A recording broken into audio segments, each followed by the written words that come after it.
The first is the waves of life. We are going on a journey. It is called the waves of life. So buckle up and be prepared because challenges are rife. Waves will often swarm you. You'll think that you will drown. Your clothes will not dry out, and this will slow you down. Still, you keep on surfing in and out and up and under. Some days you'll love the waves, and others you will wonder. Some days you will surf smoothly as everything is still. Enjoy these precious moments and use them to refill. When you see dry land ahead, then go and take a rest. Look out for the laughter from the folk you like the best. You will experience waves of sorrow when someone goes away. These waves will keep on coming. Accept them as okay. Let them go surfing with you. Adventures make memories. Appreciate the warming sun as much as the whispering breeze. Let the waves of life soak you in all they have to give, for each and every wave adds to the life you live. That was written by Joanne Boyle.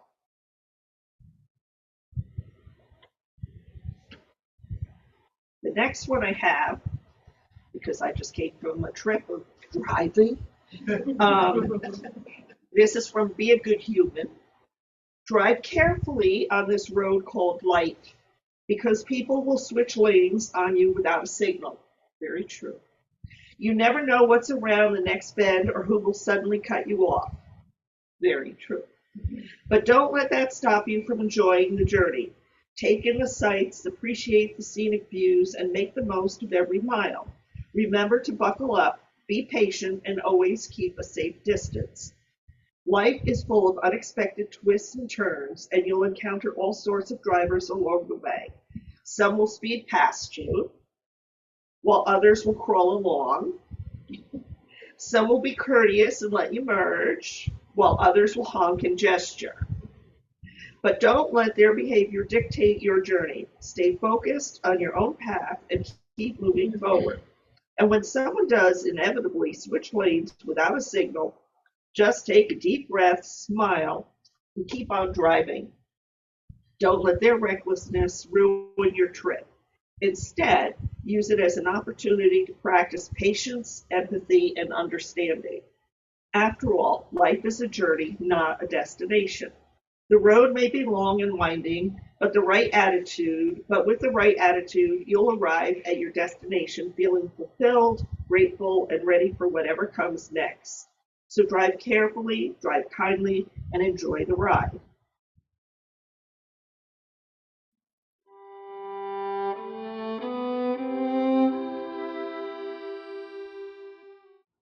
So little Johnny went to school, and his teacher was trying out a new thing that she had learned in one of her psychology classes that was meant to build confidence amongst her students. So she says to the children, "Everyone who thinks they are stupid, stand up now." After a short while, little Johnny looks around and stands up. And the teacher asks compassionately, "Oh, little Johnny, why did you stand up? Do you really think you're stupid?" To which little Johnny replied, "No, Teach, I just hated seeing you standing there all by yourself." So, as you probably guessed, I'm your speaker for today. And I do want to talk about something that is personal to me, and I think it's a little bit disturbing, honestly. And I'm not here to judge. I'm here because I don't understand, and I so desperately want to understand. So there seems to be an epidemic lately of family estrangement. And whether it's children cutting off parents or parents cutting off children or just relatives, cousins who no longer connect, and people who have been in your life your entire life. And, grandchildren not knowing their grandparents for whatever reasons. And statistically, at any given time, 27% of people are estranged from family. 1 in 10 adult children are estranged from parents. And when I say estranged, I mean cut off, nothing, no talking, no communication, blocking them on social media, changing their phone numbers, whatever it is, there's absolutely no communication. And sadly, those numbers are rising every day. So there's a new way of thinking I think that's going out. And I am trying to understand it and be compassionate. I know it's affected many of my friends and it's affected me. And I'm not judging the generation that thinks that that's what should be done. I just want to understand, sort of help build that gap and to help maybe have healing happen for both sides, because I think both sides need to have that happen.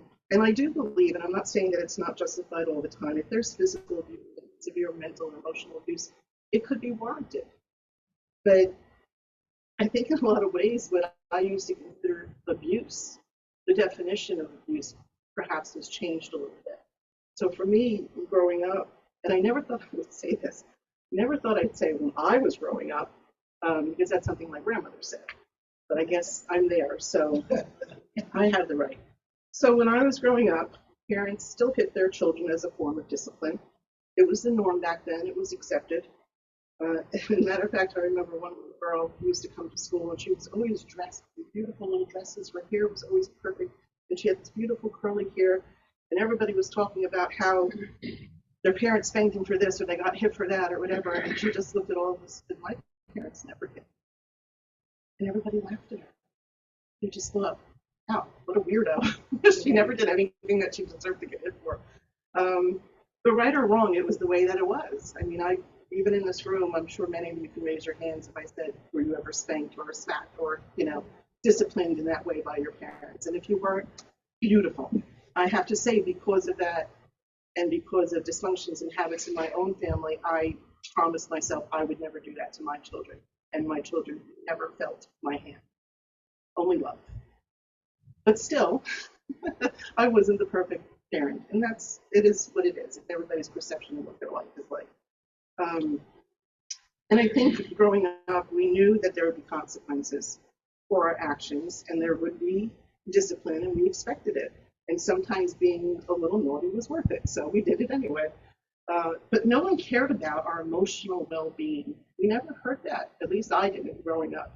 Nobody ever asked us, how are you feeling? Really? How are you really feeling? Nobody cared.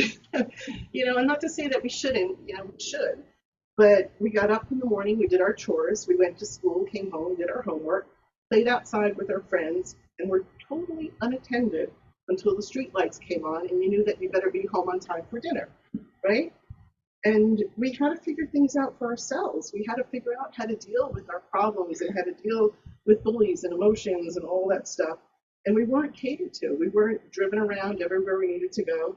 And our bicycle was often our means of transportation, and it could take us quite far at times. And I remember at the time I was living in Passaic, and I used to drive to visit friends of mine in Wallington, and it was a little bit of a trek, but I did it, and I got home on time for dinner. Cut school a couple of times, but it is what it is. So, and I guess growing up, if little Johnny was picking on you or hit you, very often you'd hear the advice, hit him back. Right? Let's not sit and talk about our feelings, just hit him back. And I've got to say, my own brother, who, by the way, his name is John, so I'm not really making fun of my brother when I say little Johnny jokes, I just think it's adorable. But he's come home a number of times with black eyes, and he always gave as good as he got. And they worked out their differences, they resolved things. And I'm not promoting violence, trust me, I'm not doing that. But I'm just saying it was a different world. And we dealt with things in a different way, and we were forced to be independent, and forced to deal with our emotions, to deal with our stuff. And like I said, when my kids were growing up, I heard about feelings. Let's talk about how that makes you feel, and how do you think little Johnny feels? But can you really teach empathy? I mean, perhaps you can, but I think most people are either born with it or they're not. So I think if you have to learn it, it's something that you have to do over and over and over and learn how to do that. And is being in touch with our feelings that deeply all the time, is that even healthy, or do we make ourselves the focus of all things, and everything that everybody else is doing, how does that affect us? What does that mean to us? How is it in my world? And also to some extent where we're almost becoming narcissistic. Everything you do, the only thing that matters is how it affects me. I don't care about your feelings or what you do or why you're doing that. It's just about how it affects me. And it's possible that our helicopter parenting, which we were known for, and tending to our children's every need, created that sense of entitlement and even encouraged narcissistic behavior. And it wasn't anything intentional on our part. We truly thought we were doing right by our children, but did we actually spoil them rotten? In some cases, maybe yes. And instead of appreciation, parents who truly did their best are being put out to pasture or neglected at a time when they can really use the help because their best in their children's eyes just wasn't good enough. And even if you think you did everything right, you probably screwed up somewhere along the way. And it's human nature. We're all people. We don't know. We don't have the answers. And sometimes we have to experience. And I remember my stepson once talking to us and saying, well, why is this and why is that? And my husband saying, because we were learning with you. You were the first one, right? And that's why we knew better when the second one came along or the third one, you know, and my older two sons swear that my youngest got away with murder and he got, you know, spoiled rotten and anything he did, whatever. And I said, you know what, guys? I was tired by the third one. I said, you guys had all put me through hell. They dealt with everything I had to deal with. And trust me, I had to deal with a lot with them. So by the time the youngest came around, and honestly, you know, there's way fewer pictures of him in my photo albums because I don't know, we wear out after a while. It's exhausting parenting. And I don't think until you become a parent, and it makes me laugh, even still, like all these new parents right now, these young people, again, I'm not judging or picking, but just like I did, they think they're doing it all right. They're not going to do what, you know, my mom did. I'm going to do it this way and this way.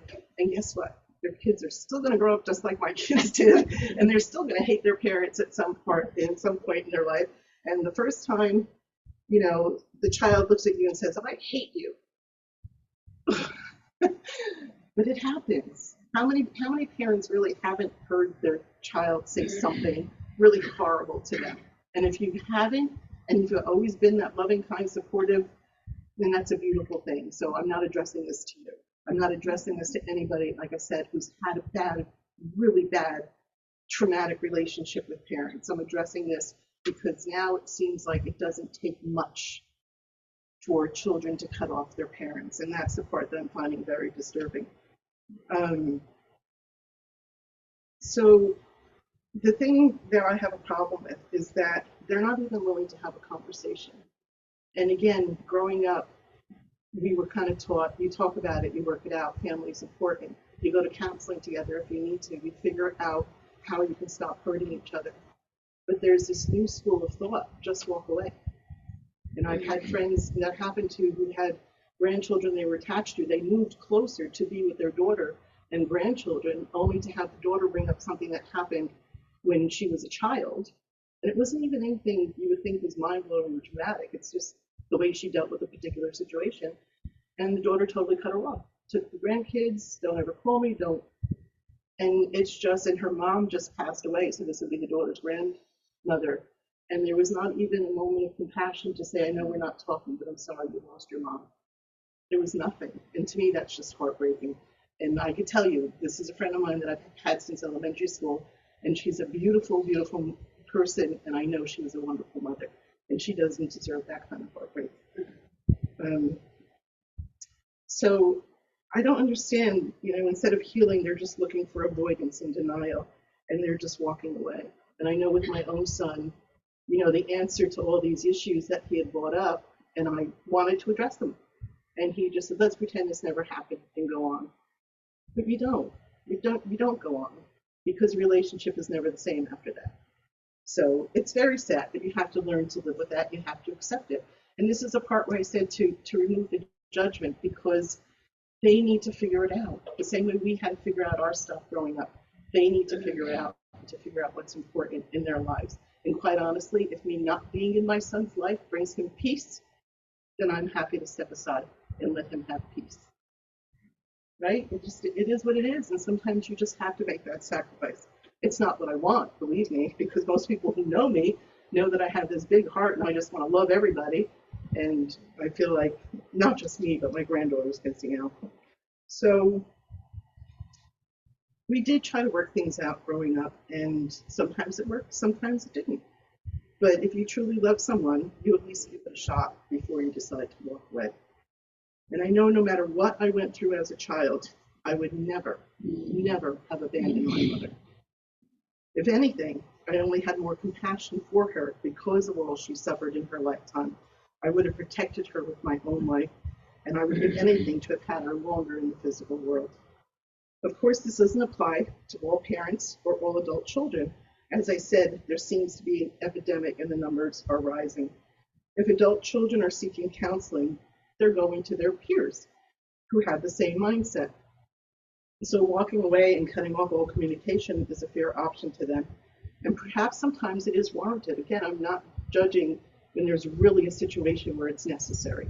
I'm just saying it seems that there's so many situations where it can be worked out, it can be resolved, and it just seems the easier choice just to abandon your family. And that's very sad. And there's many changes in our world, but not just that and attitudes, but technology being one of the greatest. And the way we learn to communicate with each other is nothing like it used to be. We've learned truly how to disconnect, not connect. As a kid, my phone was attached to the wall. And I was fortunate enough to have an extra long cord so I could stand in the closet and have a private conversation with friends, and while everyone else in the other room strained to hear what it was you were talking about. And the only way someone else heard you is if you had a party line. And I think many of you are probably old enough to know what a party line. I'll talk to you later. So if you had a party line, now people stand in public and talk as loudly as they want to, and really just for the whole world to hear their conversation. There's no such thing as private anymore. And almost to the point where it's rude, where you're standing there and somebody's standing behind you in line and you hear them yelling in their phone and you're just like, can you take that in the other room or go in your car or just do something? And of course, with the birth of social media came a whole new way to interact with each other, and not always in a good way.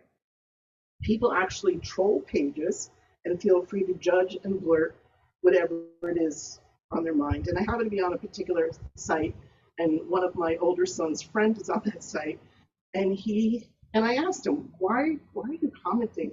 And he just likes to stir up trouble, because then it's like, grab your popcorn, here we go. When you see all these things, it's become a game, to see how riled up we can get people. And it's really very sad, and people have become very cruel in their responses and what they post on social media. And bullying isn't just for elementary school. In fact, adults are some of the worst culprits when it comes to picking on people. And without getting into politics during elections, the ugly really comes out. And it's not just the politicians that are mudslinging. All civility out the window. And because you don't believe what I believe, we can't be friends anymore. As a matter of fact, we can't even be related anymore. We no longer tolerate that others are entitled to their own thoughts and opinions. We don't tolerate friends or relatives and find it easier and easier just to walk away, even if we've had lifelong relationships with them. But here's the thing, and this is why I believe this new way of thinking is detrimental to all of us. It's separated us. It made us less compassionate and less tolerant. It's made us cold towards each other. Family ties are important for many reasons, and kids and grandkids are missing out on having a valuable relationship with parents and grandparents, and are learning that people are disposable, that people are inconvenient and aren't worth the time and trouble.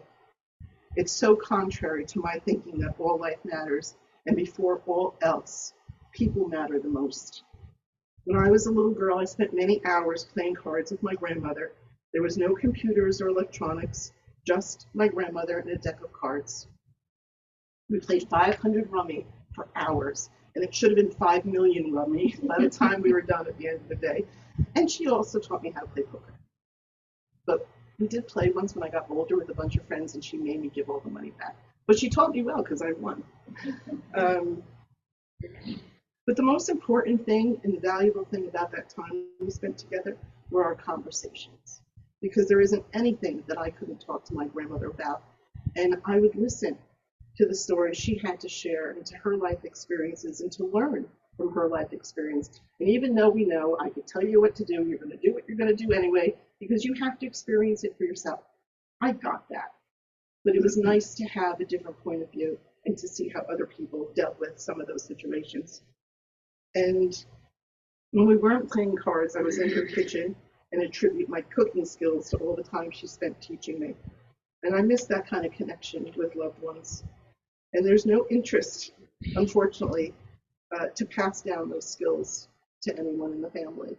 None of my kids care to learn how to cook, and they don't want to spend hours in the kitchen talking to me and sharing those experiences, because now you can just go online and look up your recipe, or you can order takeout, and it is what it is.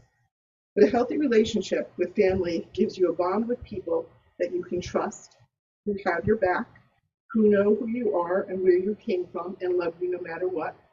They're people who can provide a safe environment where you can be flawed and still accepted. Moms especially are the record keepers of your life. They know about your health issues. They sat up all night tending to you when you weren't feeling well. They documented all of your milestones. They were there for all of your firsts, your first steps, your first heartbreak. They reminded you how perfect you were through those awkward years with a mullet and braces. And they may even still have your Social Security card and important records for safekeeping. Family gives you a sense of belonging, a connection, and unconditional love. A healthy relationship can build self-esteem, lessen anxiety, and provide a soft place to land during difficult times. It can be relief to the stresses of the outside world. It can help you develop self-confidence and resilience. Parents and grandparents can support you and help you navigate life's challenges because they have lived through so much themselves and have so much experience to share. And in the event of emergencies, families are the first ones at your side to offer you support when you need them most. And it saddens me to see otherwise good families severing ties instead of working towards strengthening them. I hope we can find a way to keep communication open with this generation of young adults so that healing can take place on both sides, and that we can once again strengthen the family bond and recognize the importance of a healthy relationship. And again, I'm not talking about truly abusive situations, and it only works if both sides are willing to take responsibility. I know growing up we moved a lot, and my brother always said that home is wherever mom is, a safe place to land if we need it. And may those who walk away find the courage to go home again. Those who are in my thoughts for today, and I pray that we can come to some understanding and come to some healing that I think is very much needed right now. So if you know somebody who's young and questioning and doubt, maybe offer some support. And again, no judgment. It's okay to be angry with your parents. It's okay to not like everything that they've done, but find a way, if it's repairable, to repair it, because nobody will have your back as long as you have a good relationship like your parents did. So those are my thoughts for today. I hope it was